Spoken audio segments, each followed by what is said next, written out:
بسم الله والحمد لله والصلاة والسلام على أشرف الأنبياء والمرسلين سيدنا محمد وعلى آله وصحبه أجمعين. أما بعد، قال رسول الله صلى الله عليه وسلم: أبغض الحلال إلى الله الطلاق. السلام عليكم ورحمة الله وبركاته. marka hore daawadayaal dhammaantiin waa idin salaamaya. sida xadiidka uu soo wariyey cabdullaahi ibni cumar radiallahu canhuma uu rasuulka sala allahu calayhi wasalam ku yidhi: abgadu alxalaali ila allahi altalaaq. wax uu ilaahay xalaaleeyey xaggiisa wuxuu ugu necab yahay ama loogu necab yahay altalaaq, furiinka ama furitaanka ama kala taga. inkastoo ilaahay uu yahay wax uu xalaaleeyey furiinka, haddana waa waxa uu ugu necab yahay waxyaabaha uu xalaaleeyey. marka walaalayaal, sidaan ognahay waayahan dambe furiinka wuxuu iska noqday wax iska caadi ah. haddaad maqasho laba qof ayaa kala tegey, wax weyn inaadan ka dhigan ayaa laga yaabaa, laakiin ilaah xaggiisa waxaad ogaataan guurka inuu yahay shay aad u qaali ah, waa sunno muhiim ah, waa aasaaska qoyska. guurka waa sida kacbadii oo kale. markuu baaba'o waa sida kacbadii oo duntay ama la dumiyey. marka walaalayaal, waxaa loo baahan yahay guurka in la booriyo, in guur dhisan haddii la arka laga shaqeeyo suu ku dhisnaan lahaa, inaan laga shaqeynin in cadaawad la abuuro, in kala tagoodii labadaa qof laga shaqeeyo. ilaahi subxaanahu wa tacaala wuxuuna faray: watacaawanuu cala albiri waataqwa walaa tacaawanuu cala alithmi waalcudwaan. marka isu kaalmeeysta, isu caawiya wanaaga, ha isku caawinina abuurista colaada iyo kala taga iyo tafaraaruqa iyo waxyaabaha macaasida ilaahay ah. marka walaalayaal, waxaa loo baahan yahay qof walba oo inaga mid ah inuu ka shaqeeyo sii jiritaanka qoyska, sii jiritaanka guurka, aan laga shaqaynin kala taga. kala taga waa wax aad u batay, furitaanka aad iyo aad ayuu u batay. statisticska markaad aragto aad ayaad u naxaysaa. runtii waxaa intaas kasii daran, waxa meesha ku baaba'aayo inta badan haddii guurkii ay ilmo jiraan, ilmaha ayaa aad iyo aad ugu baaba'aayo. kala tagaasi ay labadaa waalid go-aansadeen inay kala tagaan waa wax baas u ah caruurta. aad iyo aad ayay ilmihii ugu baaba'een, way dayacmeen. sida soomaali tiraahdo, laba maroodi meeshay ku cartamaan, cawska iyo dhirta ayaa ku baaba'a. labada qof markay kala tagaan, qoyska markuu burburo, ilmaha ayaa inta badan ku baaba'a.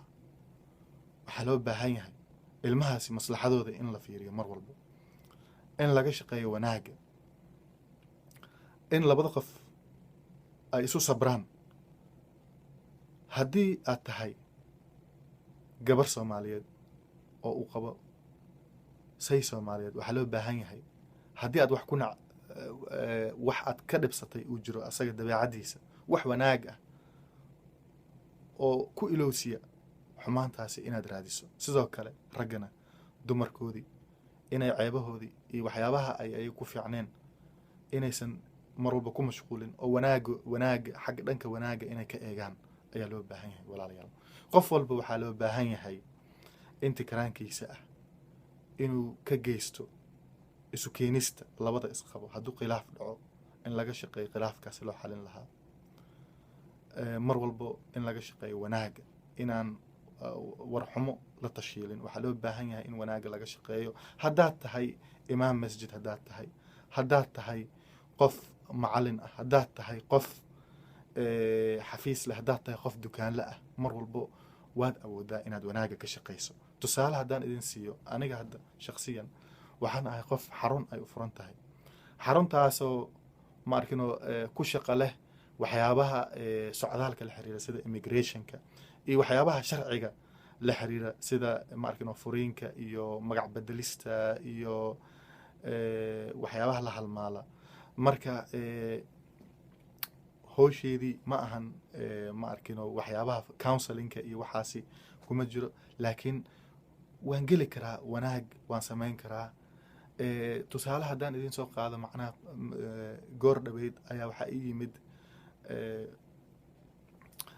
oday soomaaliyeed oo guur ku jira, isla markaana doonaya guurkaasi inuu baabi'iyo, inay kala tagaan asaga iyo xaaskiisii. markii aan wareystay wuxuu ii sheegay inay leeyihiin 4 caruur. kan u weyn waa 4 jir, cunugta u yarna dhowaan ay dhalatayba hadda ay xaaskiisii umul ka baxday. marka wuxuu doonayaa inay kala tagaan. waan yaabay, waxaan idhi maxaa kugu kalifayo inaad kala tagtaan adi iyo xaaskaagii oo hadda dhow umul ka baxday oo aad og tahay macnaha shucuurteeda qofta markay wax dhasho oo umul ku jirto in oo markan hormoniskeedii isbebedelayaan. waxaa jira wax la yidhahda postpartum depression, niyad jab ku yimaada dumarka markay dhalaan kadib. dhibaatooyin badan ayaa jiro. arrintan ma ka baaraan degtay? dhakhtar ma u geysay gabadha? ma la soo baaray? haa ayuu yidhi. waxaa idhi qur-aan gabadhii ma la saaray? bal maxaa jiro oo ii sheeg sababta aad u furaysa maxay tahay?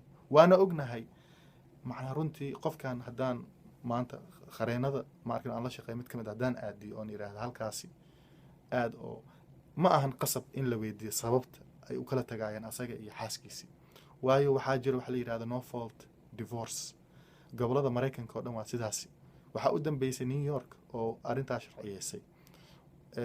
waagii hore waxaa jiri jiray qofka in la yidhaahdo sabab sheeg, cudurdaar keen, waa maxay ceebta uu qofkan leeyahay oo aad u furaysa. laakiin hadda sida sharciga uu yahay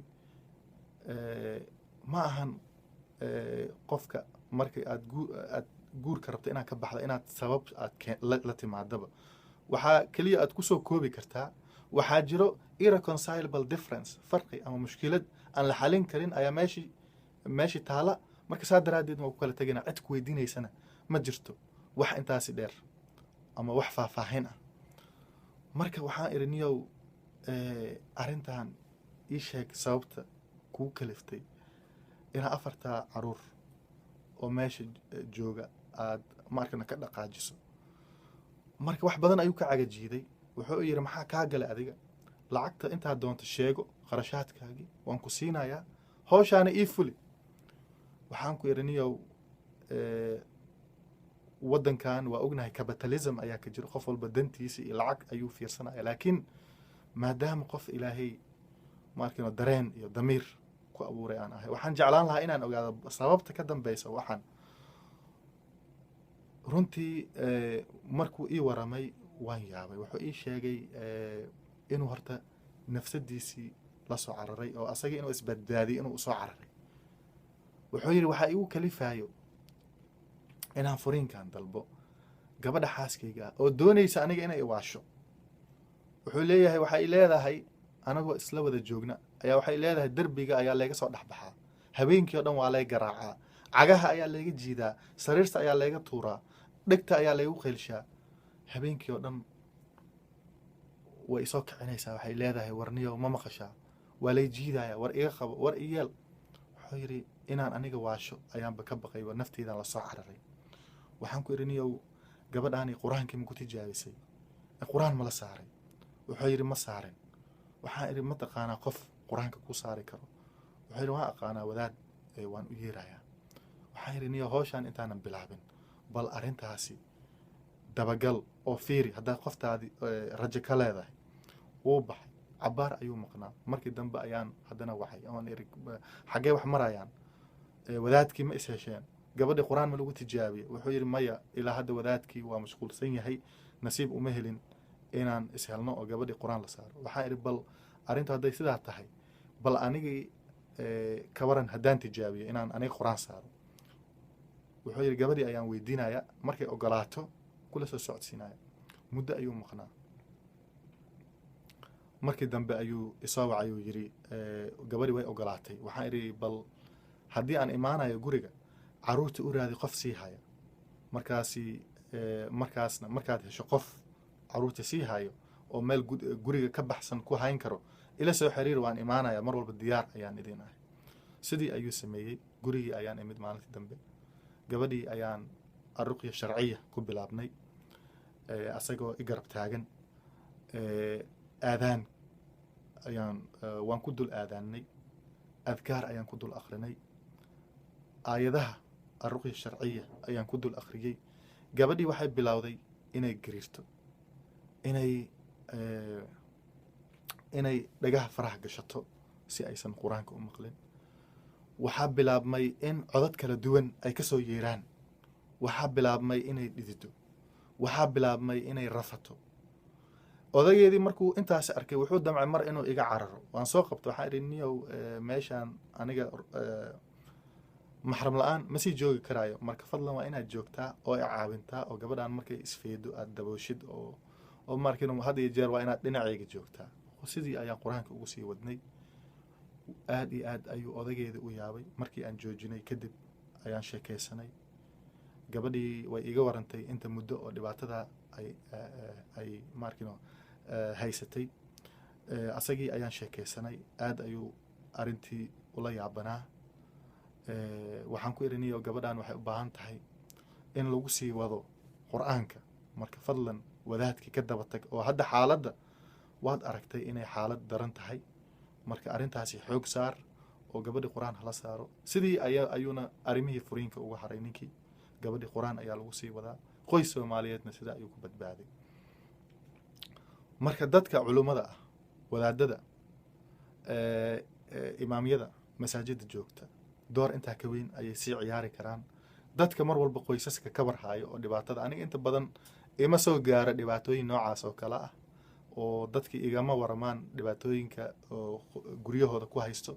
laakiin waxaa laga yaabaa dad idhegeysanayo inay aada ugu warhayaan reer sidoo kale dhibaato u haysto. mar walbana ma ahan arrinta in la yidhaahdo waa sidaa iyo waa ma arkino caalamul-jinni washayaatiin ayaa ku shuqul leh. laakiin waxaa loo baahan yahay arrin walbo in ahmiyaddeeda la siiyo oo la baaro, wixii ka dambeeyo in la ogaado waaye. runtii asixru tafriiqna waa jiraa.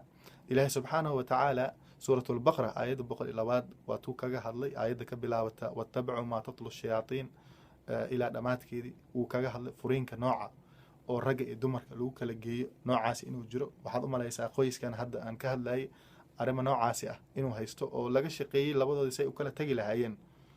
marka waxyaabo badanna wuu jiraa oo aan ma arkino ku saabsanayn caalamul-jinni washayaatiin.